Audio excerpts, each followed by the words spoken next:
Assalamualaikum warahmatullahi wabarakatuh. Alhamdulillahirabbil alamin wassalatu wassalamu ala asrofil anbiya wal mursalin wa ala alihi washabihi rasulillahi jamain. Puji syukur kita panjatkan atas kehadiran Allah Subhanahu wa taala, atas limpahan dan rahmat karunia-Nya kita masih diberi nikmat iman, kesempatan. Salawat berakaikan salam tidak lupa kita curahkan kepada Nabi kita, Nabi Muhammad sallallahu alaihi wasallam. Allahumma sholli ala Sayyidina Muhammad wa ala ali Sayyidina Muhammad. Baik, pada pertemuan kali ini saya akan membahas tentang taharah dan implementasinya dalam ibadah sehari-hari. Baik, sebelumnya perkenalkan, nama Ananda Arya Saputra dengan nomor BP 2001032037 dari kelas 2C D3 Teknik Listrik dengan dosen pengampu Bapak Rinaldi MED PhD. Pengertian taharah. Taharah berasal dari bahasa Arab, yakni toharo, ya tohar, toharat, yang artinya bersuci.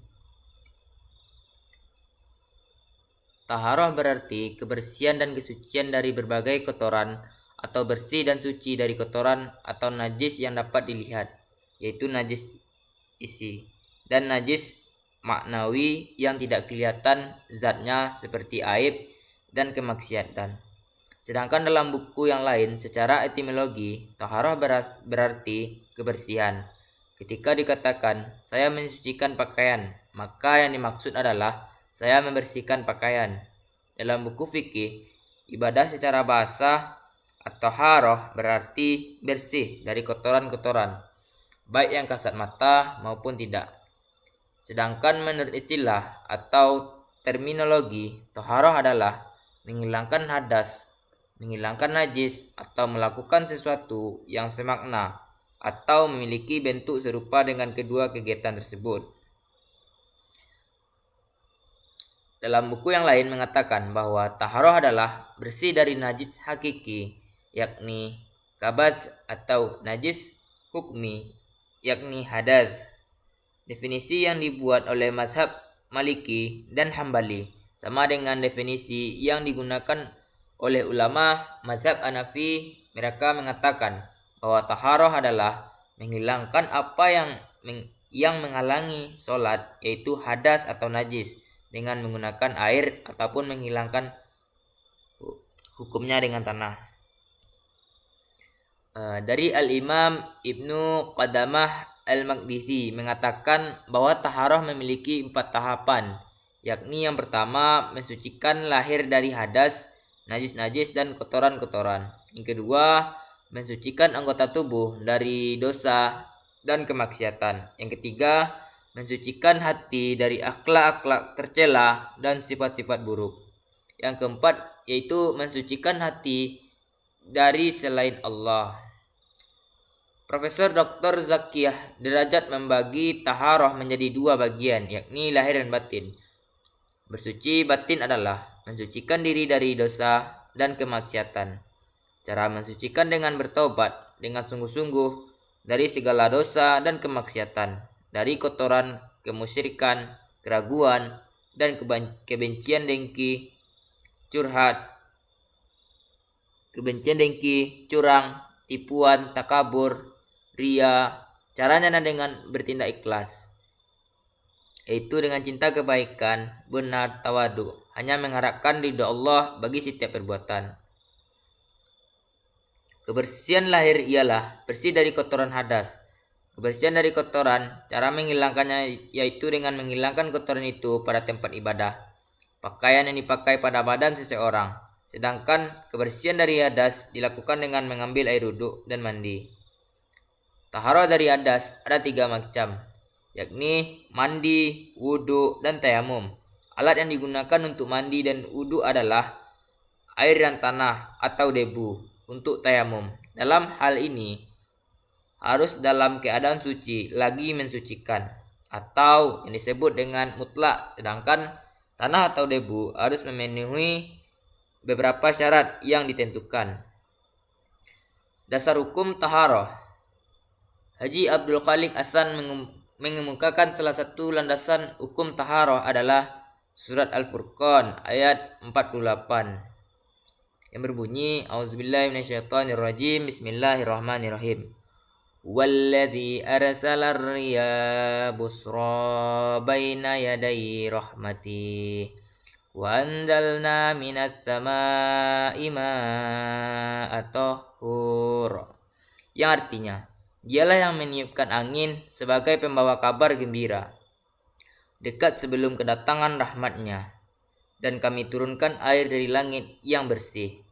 Quran Surah Al-Furqan ayat 48. Wabah Az-Zuhli dalam tafsir Al-Munir menjelaskan, maksud ayat ini adalah Allah menurunkan air yang suci sebagai alat bersuci, baik untuk tubuh, pakaian, maupun yang lain. Sebab kata tahur berarti sesuatu yang digunakan untuk taharah atau bersuci, sebagaimana kata wudhu yang digunakan adalah untuk berwudhu. Dan perhatikan surat Mudassir ayat 3 dan 4 yang berbunyi sebagai berikut. Yang artinya, dan pakaianmu bersihkanlah dan seluruh kotoran termasuk berhala jauhilah. Quran Mudassir ayat 4-5. Allah SWT memerintahkan manusia untuk membersihkan pakaian dan segala kotoran yang termasuk berhala. Membersihkan pakaian dapat diartikan dengan membersihkan pakaian lahir dan pakaian batin. Jadi, dengan ayat di atas, Allah SWT mengatakan bahwa kebersihan dan lahir dan batin itu harus dipadukan, sebab di antara keduanya harus dipadukan dan saling berhubungan. Dan perhatikanlah hadis Nabi lainnya, yaitu yang artinya jagalah selalu kebersihan sedapat mungkin, karena Allah Subhanahu wa taala membangun Islam di atas kebersihan, dan tidak akan masuk surga kecuali orang-orang yang bersih. Hadis riwayat At-Tabrani. Kebersihan atau bersuci menjadi media utama mendekatkan diri kepada Allah Subhanahu wa taala, karena Allah mencintai orang-orang yang mensucikan diri. Perhatikan surat Al-Baqarah ayat 222. Bismillahirrahmanirrahim. Innallaha yuhibbu tawwabina wa yuhibbu mutahhirin. Yang artinya, sesungguhnya Allah menyukai orang-orang yang bertaubat dan orang-orang yang mensucikan diri. Adapun dalil-dalil yang dikemukakan oleh Wahab Az-Zuhali adalah Nabi Muhammad SAW bersabda, yang dimana artinya kunci solat ialah suci. Yang menyebabkan haram melakukan perkara-perkara yang dihalalkan sebelum solat adalah takbiratul ihram, dan yang menghalalkan melakukan perkara yang diharamkan sewaktu solat ialah salam. Rasulullah SAW juga bersabda, yang artinya kesucian adalah sebagian dari iman. Dan Profesor Dr. Zakiyah Derajat dalam bukunya mengemukakan dalil-dalil tentang taharah sebagai berikut. Ini artinya, dan jika kamu junub maka bersucilah. Baik, kita masuk pada bab air. Jadi Allah SWT telah memuliakan air ketika kita menjadikan sebagai proses kehidupan di bumi, menjadikan sebagai sesuatu yang suci, menghubungkan dengan berbagai macam ibadah. Dengan air, seseorang muslim menghilangkan junubnya. Dengan air pula, seseorang muslim berwudu untuk menyempurnakan kesuciannya, sehingga dia menghadap kepada Allah dalam ibadah yang agung seperti sholat, tawaf, serta membaca menyentuh mushaf Al-Quran yang mulia. Dengan air pula, seseorang muslim membersihkan dirinya dari najis yang ada di tubuhnya, pakaiannya, dan segala yang ia miliki. Sungguh Allah telah memuliakan air untuk kebutuhan kita. Macam-macam air. Yang pertama itu ditinjau dari segi hukumnya, air dibagi menjadi 4 bagian. Yang pertama itu ada air suci dan mensucikan. Yang kedua air suci dan tidak mensucikan atau mustamal. Ketiga, air makruh yaitu air suci dapat mensucikan namun makruh digunakan. Dan keempat, ada air mutanajis atau air najis yaitu air yang terkena najis sedangkan jumlahnya kurang dari kullah. Najis yang dimasukkan air tersebut adalah najis yang tidak dapat dilihat dengan mata normal. Air tersebut kemasukan bangkai yang tidak memiliki darah mengalir seperti lalat, nyamuk, semut, seperti serangga lainnya, kecuali jika bangkai tersebut mengubah air tersebut atau bangkai tersebut sengaja dilemparkan ke dalam air. Jika bangkai dilemparkan dalam keadaan hidup, maka air tidak menjadi najis meskipun pada akhirnya ia mati dalam air tersebut. Jilatan kucing pada air menggenang atau pada air mengalir ini dikarenakan kucing bukanlah hewan najis. Asap dari barang najis dalam kadar yang sedikit. 5. Debu najis dari kotoran binatang. Debu kotoran tidak dapat menajiskan anggota tubuh yang basah.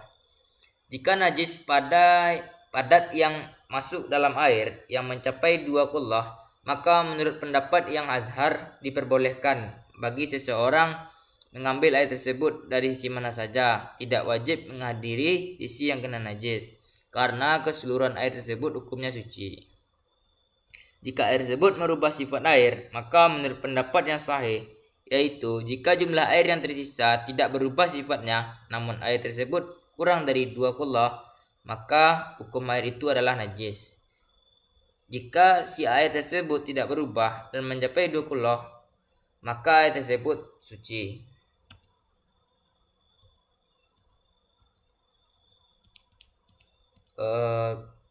Kita masuk kepada najis. Secara etimologi, najis berarti sesuatu yang dapat mengotori, menjijikkan. Sedangkan menurut istilah syara, najis adalah sesuatu yang kotor, dapat menghalangi keabsahan sholat selama tidak ada sesuatu yang meringankan. Macam-macam najis. Najis terdiri dari beberapa macam, baik berbentuk cairan maupun berbentuk padat, yang diantara lain itu bangkai binatang yang hidup di darat kecuali belalang, sedangkan bangkai binatang yang hidup di laut hukumnya suci. Kedua, itu ada darah, termasuk dalam hal ini darah haid, darah nifas, dan darah istihadah. Ketiga, segala sesuatu yang keluar dari kubul dan dubur, yaitu berupa air kencing dan beberapa yang keluar dari itu kubur dan dubur. Yang keempat itu anjing dan babi dan segala yang bertalian dengannya. Kelima, ada khamar atau minuman yang memabukkan. 6, ada nanah. Yang ketujuh, ada anggota yang dipotong dari bagian binatang yang masih hidup tanpa melalui penyembelihan. Semua jenis najis tidak dapat berubah suci kecuali pada 3 macam, yaitu khamar dengan tempatnya atau wadahnya karena sudah menjadi cuka, yaitu melalui proses fermentasi. Yang kedua, kulit yang najis dapat menjadi suci jika disamak baik bagian dalam maupun bagian luarnya. Menyamak kulit boleh dengan cara menyemur, menggunakan debu, dipanggang atau diasinkan, karena semua cara ini tidak menghilangkan najis pada permukaan kulit. Yang ketiga, binatang yang muncul dari organ yang sudah mati adalah suci. Misalnya bangkai yang mengeluarkan belatung, alasannya karena terdapat unsur kehidupan di dalamnya. Najis juga dibagi menjadi 3 tingkatan, yaitu najis mukaffafah, yaitu najis ringan, seperti kencing bayi laki-laki yang belum berumur 2 tahun dan belum pernah makan sesuatu kecuali air susu ibunya. Untuk membersihkannya tidak suci, melainkan hanya dipercikkan saja. Adapun kencing bayi perempuan dihukumi najis dan harus disiram atau disuci hingga baunya hilang. Dalam Syarah Sahih Muslim, Imam Nawawi mengatakan, sesungguhnya memercikkan air pada kencing bayi sudah memadai selama bayi tersebut semata-mata hanya menyusui pada ibunya. Apabila bayi tersebut sudah memakan makanan tambahan, untuk mengenyangkan, maka wajib mencucinya tanpa ada perbedaan pendapat di kalangan ulama. Bagi bayi yang sejak lahir disuapi kurma, tidaklah ada halangan untuk memercikkan kencingnya, sebab yang demikian itu tidaklah dianggap memakan makanan tambahan selain air susu ibu. Perbuatan menyuapi bayi dengan kurma adalah sunnah Nabi. Jika bayi memakan selain ASI seperti minum obat atau madu, namun untuk tujuan tertentu misalnya berobat, maka air kencingnya tetap dipercikkan, bukan dibasuh atau dicuci. Yang kedua ada najis mutawasitah, yaitu najis sedang. Yaitu najis selain dari bayi dan anjing serta babi, seperti segala sesuatu yang keluar dari kubur dan dubur, manusia dan binatang, kecuali air mani, barang cair dan membusukkan, susu hewan yang tidak halal dagingnya untuk dimakan, bangkai juga tulang dan bulunya, kecuali bangkai ikan dan belalang. Najis mutawasitah terbagi menjadi dua, yaitu najis aniyah, yaitu najis yang dapat diketahui dengan indera atau berwujud. Yang kedua adalah najis hukumiyah, yaitu najis yang tidak tampak, seperti bekas kencing atau arak yang sudah kering. Menghilangkan najis aniyah hukumnya wajib hingga rasa, warna, dan bau najis tersebut hilang.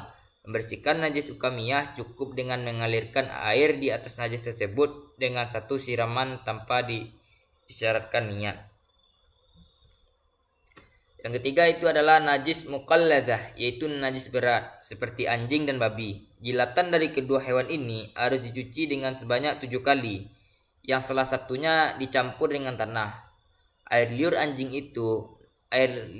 itu najis jika ia menjilati sebuah bejana, maka bejana itu pun harus dicuci sebanyak 7 kali, yang salah satunya dengan menggunakan tanah. Dalam hal ini, najis terletak pada mulut dan air liur anjing, sedangkan bulunya tidak najis jika dalam keadaan kering, begitupun babi. Keseluruhan adalah najis sebagai firman Allah dalam Quran Surat Al-An'am 145 dan Quran Surat Al-Ma'idah ayat 3. Akan tetapi, ulama memperbolehkan menjahitnya dengan menggunakan bulu babi. Dapat disimpulkan bahwasanya taharah sangat penting bagi seseorang muslim dalam menjalani kehidupannya, karena pada dasarnya manusia itu fitrahnya adalah bersih dan membenci hal-hal yang kotor. Oleh karena itu, wajarlah jika ajaran Islam menyeru untuk bertaharah dan menjaga kebersihan.